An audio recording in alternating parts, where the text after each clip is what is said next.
चयन हुआ और क्वेश्चन पेपर लीक कर दिए गए तो 2000 लोगों के पास भी यदि क्वेश्चंस था तो काफ़ी है।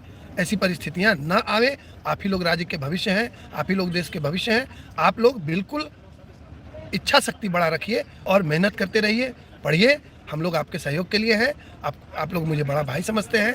मैं आप लोगों को धन्यवाद करता हूं कि आप लोगों ने मुझे अपने केस में बहस करने के लिए उचित समझा और हमें एक अवसर दिया। बहुत बहुत धन्यवाद। आपका आशीर्वचन सर हमारे साथ है हमेशा। पता है सर कि आप जितना ईमानदारी से हम लोग के साथ खड़े हैं, कोई नहीं खड़ा रहता, क्योंकि सरकार से लड़ना इतना आसान है सर। हम लोग जितना भी शायद आपको धन्यवाद दें सर कम है। प्लीज सर आप जाइए सर, थक गए होंगे। ठीक है मंडल भैया, चलिए। अजीत सर देखिए, इत्तेफाकन अजीत सर भी मिल गए, तो मैंने सोचा अजीत सर से भी आपकी मुलाकात करवा दूं। तो आज की हियरिंग का मैं आपको डिटेल बता देता हूं, ठीक है। सबसे पहले तो हालांकि ये मजा लेने वाली बात नहीं है, ना ही कोई ऐसी बात है। प्लीज थोड़ा शांत रहिए। ना ही इसमें कोई मजा लेने वाली बात है और ना ही किसी का मजाक उड़ाने वाली बात है। सेलेक्टेड लोग भी हमारे भाई ही हैं। अलग की बात है कि आज वो हमारे उस रास्ते पे खड़े हैं, हमारे विरोधी के रूप में खड़े हैं, और कभी वो हमारे साथ थे, चुनाव के पहले वो हमारे साथ थे। लेकिन उनका 30 लाख रुपया तो बेचारों का जो वकील का था वो तो उनका डूब गया, क्योंकि उनका किसी भी तरह से केस एक्सेप्ट नहीं हुआ, आई एक्सेप्ट नहीं हुआ। और मैंने आपको कहा था कि हड़बड़ाने की बात नहीं है, आप बहुत जल्दी पैनिक हो जाते हो, बहुत जल्दी हड़बड़ा जाते हो। सर टेक्निकल वकील, सर सुप्रीम कोर्ट का वकील, ठीक है। जब जिस समय जिसकी जरूरत होगी उस समय वो चीज की जाएगी। और मैंने कल भी अपने सारे हजारीबाग के दोस्त जितने भी हैं, क्योंकि ये कानूनी प्रक्रिया से नहीं वाकिफ है, तो ये थोड़ा हड़बड़ा जाते हैं और आप लोग भी हड़बड़ा जाते हैं। कोर्ट में ये नहीं होता जैसा आप कहते हैं। जैसे मुझे कई लोग के मैसेज आता है, सर 9 जो एफएसएल वाला है ना सर, कोर्ट में करवा दीजिए सर, ठीक है। ऐसे नहीं होता। कोर्ट में वक्तम कुछ नहीं होता है, सब कुछ लिखतम होता है। हर कुछ एक स्ट्रेटजी के तहत होता है, अदरवाइज आपकी एक छोटी सी गलती भारी पड़ जाएगी। और हम लोग इसी तरह से सारे टेक्निकल एक्सपेक्ट पे सारा कुछ करके, और अजीत सर मैंने कहा आपको कि 3 दिन से किसी भी क्लाइंट से नहीं मिले, और 3 दिन से हमारे केस में हम लोग वर्क कर रहे थे, दिन रात एक करके वर्क कर रहे थे। पूरी टेक्निकल टीम भी लगी हुई थी। आप लोगों को लग रहा होगा हमारे पास तो टेक्निकल टीम ही नहीं है। कल हजारीबाग के दोस्तों यहाँ विनय जी भी हैं, रविंदर भी हैं, रविंदर जी भी हैं, हाँ रविंदर भी हैं, ठीक है। और गौतम भी थे, गौतम उधर है, ठीक है। भोला भी थे, विनोद भी थे। ये सब लोगों ने देखा कि हमारे टेक्निकल एक्सपर्ट को मैंने बुलाया था, और एक नहीं तीन, एक लाइव और 2 ऑफलाइन, ठीक है। ये इस तरह की तैयारी, हर क्रॉस क्वेश्चन, हर चीज पे हर पेपर हम लोगों ने सारे मोबाइल के डिवाइस एक चीज का करके पूरी रात, और सुबह 7 बजे से ही फिर से हम लोग लगे। और लगने के बाद आज का रिजल्ट आपको बताएगा कि क्या हुआ।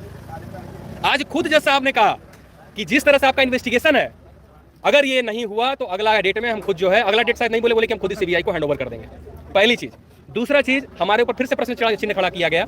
एग्जाम फाइटर बाकायदा नाम लिया गया, ठीक है, कि ये गैंग काम कर रहा है, लड़कों को मिसलीड कर रहा है ताकि वो अपना कोर्स बेच सके, ये कर सके, वो कर सके। सब लोगों ने सुना, आप लोगों ने सुना भी, सब लोगों ने सुना। खुद चीफ जस्टिस ही इसका बहुत अच्छे से जवाब दे दिए कि अगर कोई सच के लिए लड़ रहा है तो इसका मतलब ये नहीं कि वो आप कैसे पैसे पहले से जो है जगलरी स्टेटमेंट, साधु लोगों ने कहा था जगलरी, उनका एक सर का वर्ड था कि आप ये जगलरी स्टेटमेंट दे रहे हैं आप, ये ठीक है, कि अगर कोई सच के साथ लड़ रहा है, चाहे वो हमारे मस्ताना सर, चाहे कोई भी हो, चाहे हम हो, चाहे कोई भी हो, तो इसका मतलब ये नहीं कि वो है, ठीक है, गलत है।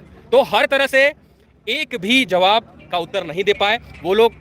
सुप्रीम कोर्ट से वकील लाए थे, बहुत बड़े वकील लाए थे, नो डाउट। इतना बड़ा वकील को लाना कलेजा चाहिए, और चूंकि हमारे भाई एक स्टेप दूर है तो वो हर वो मेहनत करेंगे ही, ठीक है। और उन्होंने किया भी, तो उनका तो बेचारों का 30 लाख तो गया, कल से आज तक का बेचारों का 30 लाख तो गया। इसके लिए हमें अफसोस भी है, लेकिन मुझे पता था कि क्या है, हम भी उनके साथ, ऐसा नहीं है। और अभी भी है, मैं बता रहा हूँ, मैं बहुत खुश नहीं हूँ, अभी भी मैं बहुत खुश नहीं हूँ। अगर आपको लगता है कि मैं औरों की तरह जो है नहीं हूँ, कि मुझे चीज़ों की समझ है, कि अभी खुश होने वाली बात नहीं है, ठीक है। हाँ, इतनी बात है कि शुरू से लेकर लगातार हम लोग के समर्थन में जज साहब बोल रहे हैं, और आज भी उन लोगों ने माना कि पेपर लीक तो है। आज भी उन लोगों ने कहा कि ये जो है, ये कैसे संभव है कि किसी के पास समय से पहले, ये संभव कैसे कि किसी के पास समय से पहले पहुंच जाए, क्वेश्चन के साथ, वो भी क्वेश्चन के साथ, उसमें 2-3 कुछ मैं सब चीज लाइव आकर नहीं बता सकता, ठीक है। और भी कुछ हम लोगों ने आज दिया है, ठीक है, वो हम बता नहीं सकते आप लोगों को, वो भी सीलबंद लिफाफे में दिया है हम लोगों ने। हमारी लड़ाई में बार बार कह रहा हूं कि हमारी लड़ाई सरकार से नहीं है। अगर माननीय हेमंत सोरेन जी, एजी साहब या कोई समझ रहा हो तो हमारी लड़ाई उनसे है ही नहीं।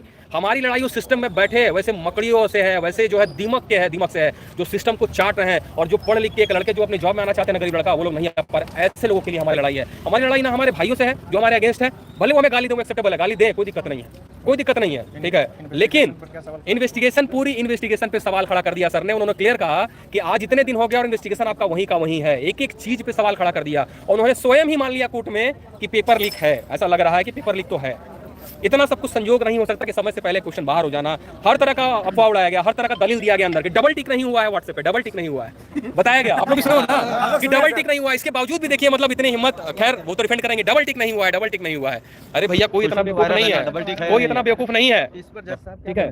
हाँ, इस टाइप का चेट हो ही क्यों रहा है, हो ही क्यों रहा है? आप ऐसी परिस्थिति क्यों पैदा कर रहे हैं, ये बताइए, क्यों पैदा कर रहे हैं? ठीक है, वकील को इतना और सुप्रीम कोर्ट से भी सर लाइन पे थे, मैं बता दे रहा हूँ, सुप्रीम कोर्ट से भी सर लाइन पे थे। उनको तो सर ने सुना ही नहीं, उनका एक बार सुना, फिर दोबारा उनका सुने भी नहीं, ठीक है, उनका दोबारा फिर सुने भी नहीं, ये स्थिति है। तो हम लोग